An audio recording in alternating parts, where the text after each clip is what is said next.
chat. We were kind of trying to figure out our new tech platform for today. So thanks for listening to that chatter. My name is Jessie Haas. I am the Senior National Director of Programs at Pet Partners. I have my colleague Ash Drew with me as well. She'll introduce herself a little bit later, talk about what she does, and she has a fun announcement about a big event we have coming up. This is your quarterly roundup of news and events and updates from the therapy animal program. It's something I get on here and do every few months, just get people up to speed on what's been happening, what we're hearing from our volunteers, frequently asked questions, things of that nature.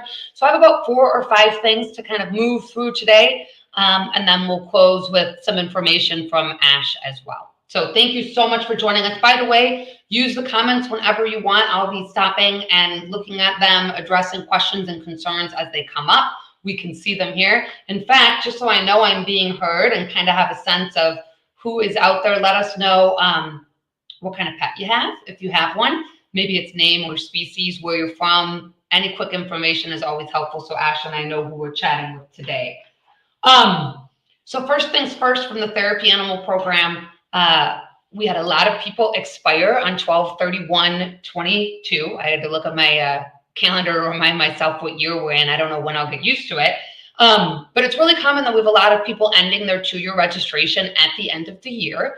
And so first of all, that's a reminder to anybody who had that expiration date and hasn't gotten it done. Please go ahead and take care of that. At the same time, it's not a big deal. It happens sometimes where people expire. They weren't able to get their evaluation just in time. Maybe they wanted to take a break around the holidays. It's all okay. It's no black mark on your record. As long as you start it soon, it would look just like a normal renewal, not like something different because it expired. Just remember that if you are expired, though, you cannot visit. So there isn't like a grace period or anything like that. You do need to complete the renewal, get your letter, and then you can go back out and visit again. So I just thought that would be a timely reminder, given we had so many people with that expiration date of 12/31. Second thing I wanted to talk about was AACR, Animal Assisted Crisis Response. First, as always, it's a plug to come get that credential and join us in the really important work that some of our teams are doing in times of crisis, disaster, emergency, things of that nature. As soon as you've been a team for 6 months, you are eligible to receive that credential by taking an additional course. The course is something that focuses a lot just on how these situations kind of develop or unfold. It also does a lot to help you as a handler prepare for kind of the unique situation you may be in terms of interacting with people who are in an extreme time of need, maybe a very emotional time. Sometimes these visits don't look or feel terribly different to your animal, other than the fact that they might be picking up a little bit on human stress, but they can feel a lot different to the human. So that's why there is an additional course. But why I brought up AACR is actually because I know there are a lot of folks who joined recently and don't yet have their gear. With the AACR credential, when you're out on a crisis deployment, you wear a special set of gear that identifies you as a Pet Partners AACR team. We had some shipping delays with those, some vendor issues that we have now resolved. So luckily they are on their way out. So if you're one of the folks that have been waiting, just know that it's coming. The third thing I wanted to talk about is that we have relaunched an updated or refreshed version of our Read With Me manual. Read With Me, or RWM, as you'll sometimes see it shortened to, is of course our reading initiative. It's a set of materials that helps our volunteers better understand some of the best practices that are specific to literacy-based visits. We developed Read With Me back in 2016, and a lot of this is because reading visits are just exceedingly common. Most of our volunteers at some point in their journey will participate in a reading visit with their animal. So when we looked at our handlers course, we realized, that's a really general course. It's meant for anybody doing any type of visiting. But with so many people out there doing reading visits, we wanted to create some sub-materials to really kind of guide you, to help you understand some more tips and tricks related to those types of visits. So we did that in 2016. What we realized over the past few years as we were watching, particularly our log of visit records come in, where volunteers tell us, hey, I've been visiting here for this many hours, this type of client, or these types of things happened on my visit. We were seeing a lot of visits tagged as Read With Me, but taking place outside of libraries were taking place outside of elementary schools. And we realized that our 2016 manual didn't reflect the diversity of ways in which reading visits can happen, the diversity of clients that can be impacted by reading visits. Basically, you as volunteers kind of flagged for us, this is a much bigger thing than we knew back in 2016. Of course, at the same time, Pet Partners is always trying to consider, how inclusive are we being with our visits? How inclusive are our volunteers being with our visits? Is everybody in communities able to access that healing power of the human-animal bond? You know, where are people going? How can we encourage them to, of course, go to places that speak to their heart and that are places their animal likes, but also think about places that maybe they hadn't considered before. So what we did with the Read With Me manual, we launched at the very end of 2022, is we updated it to include different types of facilities, correctional facilities, nursing care facilities for older adults, special education classes, facilities for the unhoused. These are all places where reading visits do take place. Our volunteers are already doing it, and we wanted to make sure that our examples and our guidance included information related to some of those populations or facilities. We just held a webinar about it yesterday. It was a great webinar where some handlers came and talked about their experiences. One does reading visits in hospice care. One does it in a special education classroom for much older students, high school students. So it was a wonderful webinar to hear about the diverse ways Read With Me can be employed. That recording isn't available yet. We will make it available and we'll distribute it. But I did want to flag for folks on this live that we do have the new manual. You can access it by going into the Volunteer Center, logging in, click the resources button, you type in Read With Me, you'll see your first result is that relaunched 2022 manual. So we're really excited about that. I have one more thing before I turn it over to Ash. So if we could put the costumes, that'd be great. So thanks to my colleague Bree for making this beautiful graphic for me to kind of explain some of what we're seeing. So as a reminder, Pet Partners does not allow costumes to be worn on visits. There's a couple reasons for this. Number one, infection prevention and control. You know, how well can some of these things be laundered between visits? Some of it is safety. You know, if you see kind of the dog in the upper center, those look like maybe small bells or ornaments attached all the way around that decorative collar. Those can be potentially a safety risk. They can brush against and damage fragile skin. They can get caught in things. So a lot of it is for safety, infection prevention, and control. The other reason is because when we're on a therapy animal visit, as much as it can be joyful and social, we also want to make sure that the industry and the field that we're all participating in, whether that's as staff or volunteers, when we're on an active visit, it does have benefits. And sometimes when an animal is dressed up, it can maybe give a different perception of why that animal is there. So those are the reasons we have the costume policy. And sometimes things like that dog in the upper center, or you know, it can feel like, is that really a costume? Isn't it? That's just a cute collar. But again, for some of the reasons I mentioned, we want to avoid them. What is okay, of course, is you see the dog on the right, that beautiful Labrador Retriever. A simple bandana is totally okay. That can be a really nice way if you have a Pet Partners branded one to kind of signify this is a therapy animal. It's different than just a pet walking through this facility. It can also be a nice way during a holiday if you do want to celebrate, and there's nothing wrong with that, to wear one that's red or green during the Christmas season, or to wear one that might have some other paraphernalia related to the holiday on it. That's okay as well. It can be nice for people to see that you bring your animal in and you're a part of the celebration. So just a reminder on costumes there. This is actually a great seg to what Ash is going to talk about in just a moment, because it is okay when you are in your own home, if your animal tolerates costumes and it brings you all joy together, it's okay to dress them that way. Sometimes we'll even see in our private Facebook group for volunteers, where our volunteers are just talking to each other, people will sometimes post pictures of their animal in a costume, and we'll allow it because they're at home. It's a very different setting when we're putting you, for example, in a hospital on an official therapy animal visit. Two very different things. And so just a reminder, please put in the comments if you have any questions about our costume policy. I'm happy to answer them. But with that, I'm going to turn it over to Ash to talk about Pet of the Year. Awesome. Thanks so much, Jesse, and thanks Sure for having thing. me.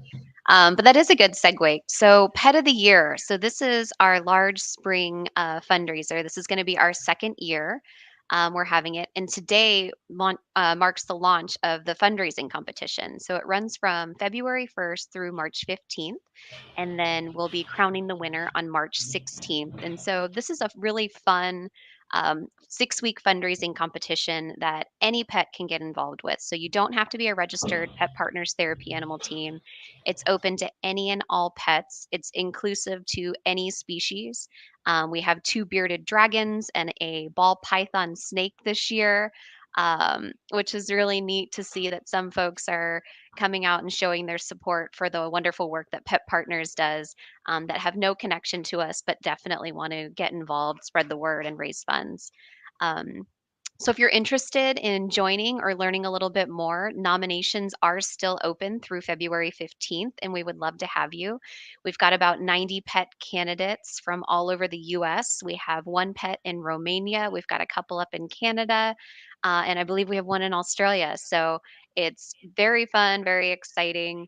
Um, and you can really do whatever you want for your fundraiser too. And so last year, Happy Hazel, who happens to be a therapy animal with us since 2018, she was our winner last year.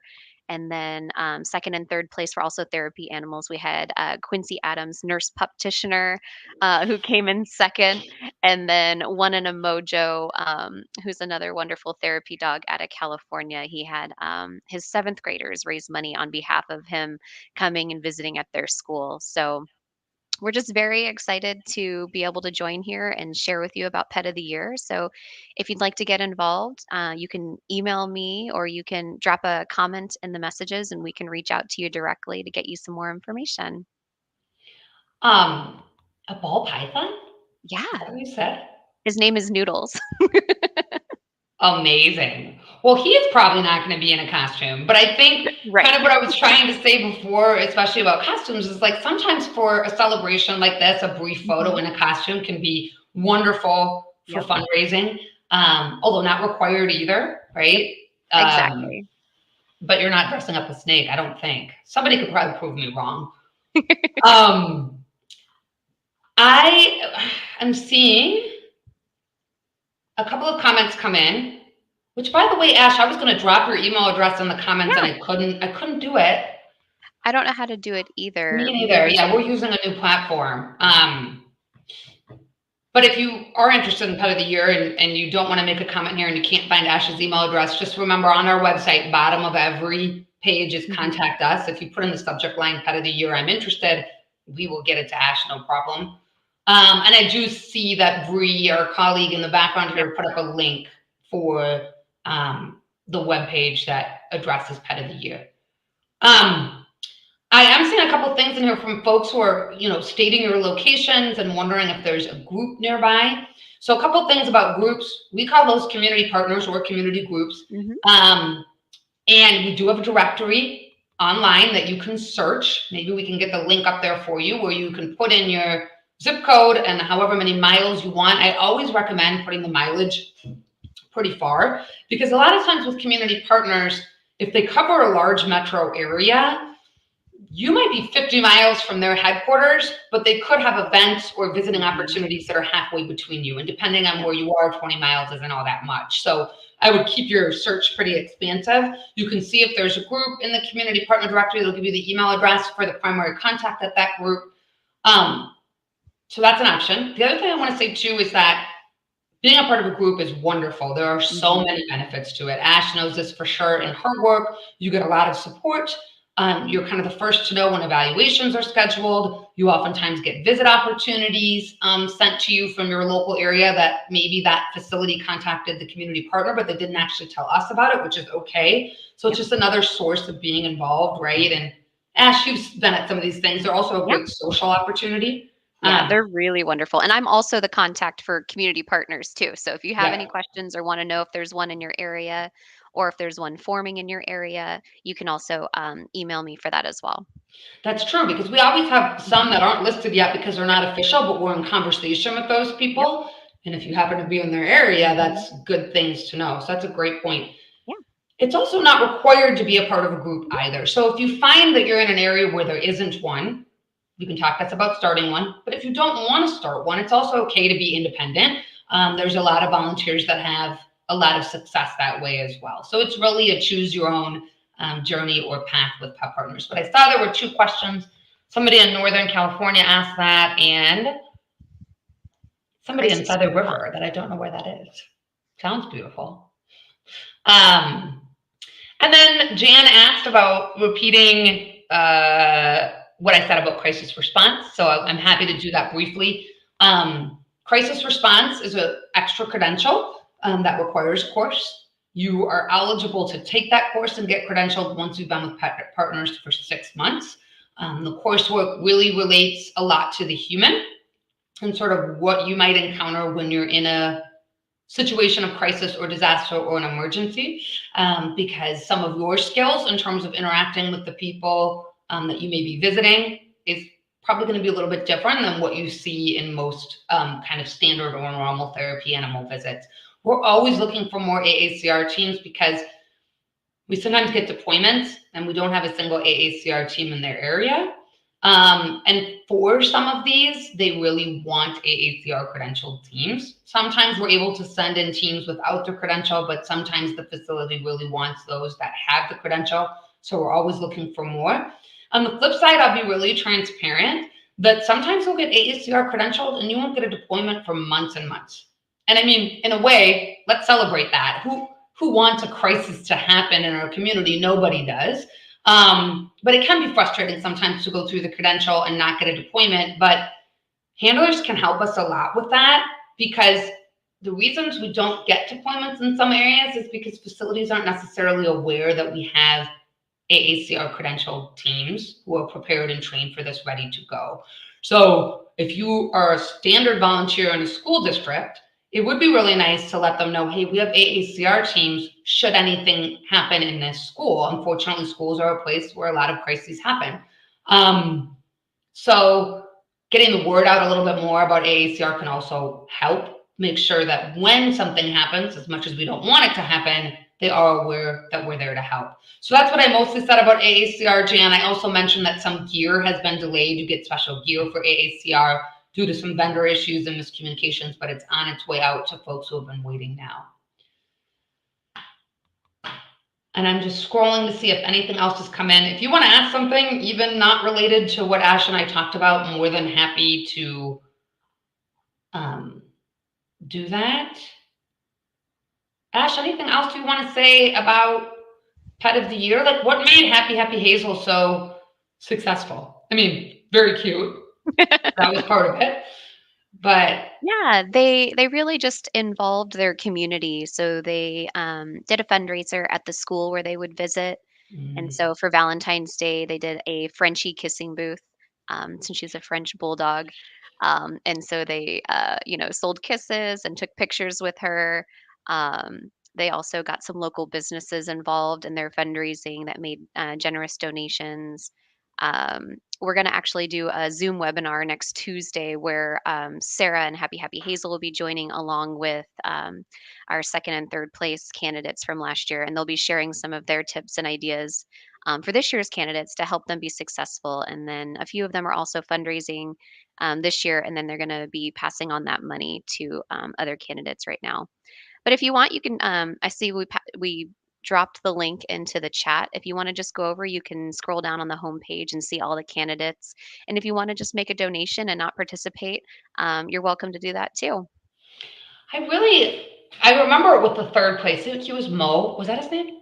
One in a mojo, yeah. Yes, right. One in a mojo. Because obviously the kids were so involved, that seventh grade classroom. Yeah. And I would think, and correct me if I'm wrong, but these facilities where our volunteers go, obviously we all get a lot out of it too, but the facilities get a free service that has Yeah. real impacts on Mhm. their students or clients or patients, whoever it is, it's a wonderful opportunity to say, can you get back too? And we can all do it together collaboratively. So I could see a Mhm. lot of facilities, if you bring them into the fundraising, are Yeah. very happy, if not to write a check, at least to participate in the effort. Oh, yeah. Um, And especially, so like, kids love to get involved with stuff like that too. I mean, they were selling Jolly Ranchers and bookmarks. They were making TikTok videos, whenever they would go into the library and see Mojo. We even got on a Zoom call where I talked with them about corporate solicitation. They wrote grants for Coca-Cola. I wrote them a cold call script, and so these little seventh graders were calling local businesses asking for $20 gift cards that they can put into raffle baskets. They just amazing. got really excited and really involved, and they had so many ideas, and so helping to point them in the right direction with their creativity was really, really fun. What life skills to learn too. Like Yeah. I wouldn't have thought of like a therapy dog helping teach Uh-huh. corporate communication skills, but Yeah. hey, Yeah. Mojo did it. Oh, yeah, they learned how to cold call, which will all be Yeah, useful skills when they get into the real world. eventually. Amazing. That's so great. Yeah. All right. I am not yep, Leah, I just saw that Ash does have her email. I believe it was put a couple comments above yours. It's Ashley D Mhm. at petpartners.org, but it's in the comments there, Leah, if you just scroll up a little bit. Yep. And I think that's it. So I am going to say goodbye, let everybody go. Thank you again for joining us. Thanks, Ash, for joining me. Thank And you. we'll hope to see y'all soon. Thanks for your time. Bye. Bye.